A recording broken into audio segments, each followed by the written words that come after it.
শ্রীপুর হেরাপটকা এলাকায় আবুল কালামের একটি আখ ক্ষেতের দুর্বৃত্তদের বিশাল একটি আগুনের মাধ্যমে ক্ষেতের আখ পুড়ে যায়।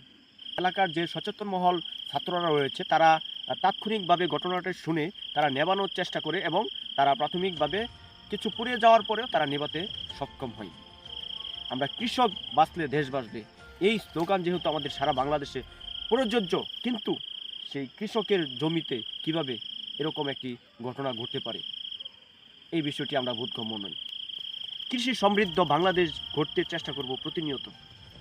আমরা এরকম ঘটনাকে আমরা বিশ্লেষণ করে দেখেছি, যাদের এরকম শত্রুতা পোষণ রয়েছে, এরকম শত্রুতা পোষণের ফলে এরকম ঘটনা ঘটতে পারে বলে তারা আমাদেরকে জানিয়েছে, এবং তাদের এরকম কোনো সন্দেহর তালিকার কেউ নেই।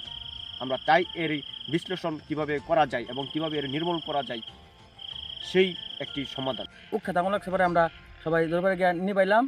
নিবানোর পরে আমরা এটার একটা বিচার আমরা চাই।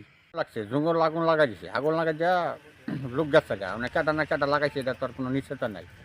আমরা তো হই হাল্লা করতেছি, যার মুখে ধারে ডাকতেছি, হারে ফোন দিতেছি আগুন নিবানে লেগে, পরে গেছে মনে করেন লোকজন যাইয়া পরে আগুন টাগুন নিবাইছে। আগুন লাগাই দিছে কে পরবর্তী সময় উৎখাতে আগুন লেগে গেছে। মানে কেটা লাগাইছে এটা তো আর আমরা কইতে পারি না। পরে আমরা আগুন দেখে পরে ডাহাডাহি শুরু করছি।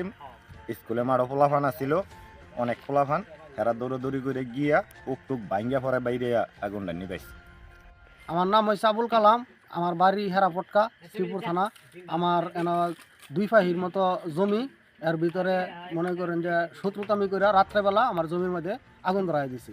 আগুন ধরাই দেওয়াতে আমার এই ক্ষেতগুলো মনে করেন ফুইটা সাপ হয়ে গেছে। আমার মনে সর্বোচ্চ আমি শেষ, আমি গরিব মানুষ, অক্লান্ত পরিশ্রম করে খাই। আমার এই ক্ষতিগ্রস্ত মানে আমি কি করবো, আমি মানে নিরুপায়। ক্ষেত 2 ফাহির মতো ক্ষেত কতটুকু ফুরছে মনে করেন যে অর্ধেকের মতো ফুরে, 1 ফাহির মতো ফুরে গেছে। 1 ফাহির মাদক সেবীরা রয়েছে, তারা এখানে প্রতিনিয়ত সন্ধ্যা হওয়ার সাথে সাথে এখানে পুরো ধমে তা একটি মাদকের আখড়া জমে পড়ে।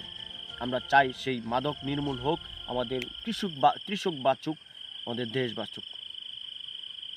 এরকম অহরহর ঘটনা ঘটে থাকে এই এলাকায়। এটা আমাদের শ্রীপুর আইনশৃঙ্খলা বাহিনীর কাছে আমরা আকুল আবেদন, এরকম ঘটনা যেন আর না ঘটে। মনসুর ইসলাম মাসুম, শ্রীপুর, গাজীপুর।